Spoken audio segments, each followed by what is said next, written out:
बिस्मिल्लाहिर्रहमानिर्रहीम। अस्सलामु अलैकुम नाजरीन, आज हम शहर अंताकिया के बारे में बात करेंगे। पुराने ज़माने में अंताकिया एक बहुत बड़ा शहर था। ये शहर एशियाई कोचक में वाक़या था। इस शहर की लंबाई 12 मील थी और इसमें इंसानों की एक भारी तादाद क़याम पज़ीर थी।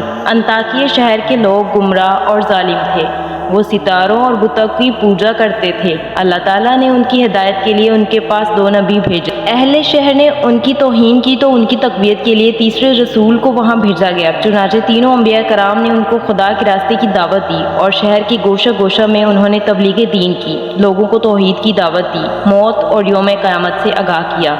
उन्होंने अज़ाब खुदावंदी से आगाह किया। अहले शहर बड़े बदबख्त थे। 3 अंबिया कराम की मुश्तरका तबलीगी कोशिशों के बावजूद उन पर कोई असर ना हुआ और पूरे शहर में सिर्फ 40 अफराद ने ही दीन हक़ कबूल किया। शहर के दूसरे लोगों ने तीनों अंबिया और उनके पैरोकारों को पकड़कर उन पर सख्त अज़ियतें और मुज़ालिम ढाए। जुल्म की इंतहा की गई। उन मज़लूमों की गर्दनों में सुराख करके उसमें रस्सियाँ डाली गईं और शहर के जालिम लोग रक़्स बिस्मिल से लुत्फ़अंदोज़ होते रहे। इस शहर में एक मर्द मोमिन रहता था जिसका नाम हबीब अल-नज्जार था। वो उन अंबिया पर ईमान लाया था, लेकिन वो अपने ईमान को मख्फी रखता था और वो शहर में बड़ाई का काम करता था।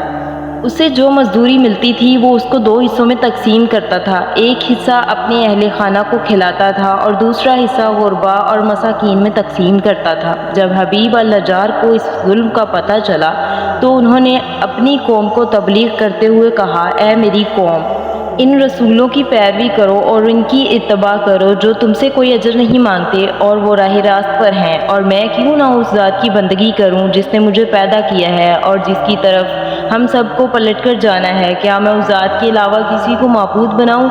जबकि अगर खुदाए रहमान मुझे ज़रर पहुंचाने का इरादा कर ले तो उनकी शफात मुझे कोई फ़ायदा नहीं दे सकती और ना ही वो मुझे इस अजाब से बचा सकती है। तब तो मैं इस सीरी गुमराही में मुब्तला हो जाऊंगा। मैं तो तुम्हारे परवरदिगार पर ईमान ले आया हूँ, लिहाजा मेरी बात सुन लो। क्या मैं उसे छोड़कर दूसरे माबूद को बना लूँ? हालांकि अगर खुदाए रहमान मुझे कोई नुकसान पहुँचाना चाहे तो उनकी शफात मेरे किसी काम नहीं आ सकती। मैं तुम्हारे रब पर ईमान ले आया हूँ, तुम भी मेरी बात मान लो। लेकिन जालिम लोगों ने उनकी बात पर कान ना धरे और उनकी नसीहत सुनकर ख्वाब गफलत से बेदार ना हुए, बल्कि जालिम लोग यकदम उस पर टूट पड़े और उनको इतना मारा कि उनकी आंखें बाहर निकल आईं और फिर उनका गला दबाकर कत्ल कर दिया गया और लाश को एक कुएं में डालकर उसमें मिट्टी डाल दी गई और वो कुआं इनका मदफन बन गया। बाज़ रिवायतों के मुताबिक जालिमों ने उसे पकड़कर आरी से 2 हिस्सों में तकसीम किया था। एक और रिवायत में मलफूज है कि लोगों ने उसे पकड़कर उसकी गर्दन में सुराख किया और फिर उसमें रस्सी डालकर उसे स्लैब पर चढ़ा दिया गया, जहां उसकी मौत वाक़या हुई। हबीब अल-नज्जार को मौत से कबल अंबिया दिखाई दिए तो उसने ये आखिरी अल्फाज कहे, मैं तुम्हारे रब पर ईमान लाया हूँ, मेरे गवाह रहना। उसके बाद उनकी रूह परवाज़ कर गई। अल्लाह ताला ने उनकी कुर्बानी को कबूल किया और उन्हें अजीम सवाब दिया और उसकी रूह को जैसे ही जिस्म से जुदा किया तो उसे जन्नत में भेज दिया गया, जैसा कि कुरान मजीद में बयान किया गया है। हबीब अल-नज्जार को नेक अंजाम मुबारक हो।